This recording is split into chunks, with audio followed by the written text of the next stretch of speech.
Okay, magandang umaga sa inyo lahat. Ito Ronnie TV. At papabakod muna tayo rito sa bukid hanggang kulimlim ang panahon at hindi mainit. Actually may bagyo ngayon pero sinasamantalan itong mga gumagawa para hindi gaano mainit. Mahirap kasi pag mainit eh. Ito ang boundary namin dito sa lugar nito, at itong kalsada papunta rito sa itaas, doon papuntang Maburak to.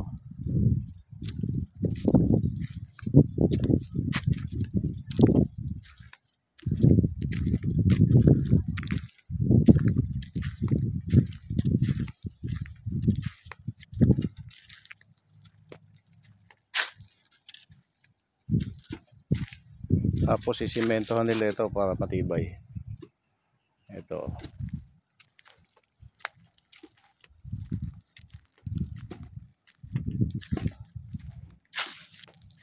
Ito kasalukuyan lumalaki yung mga palay dito. Ayos na ayos ang ulan dahil maganda sa palay ito yung mga ulan na yan.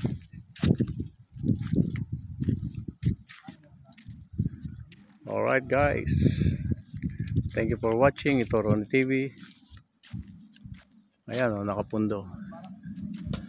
See you later, bye bye.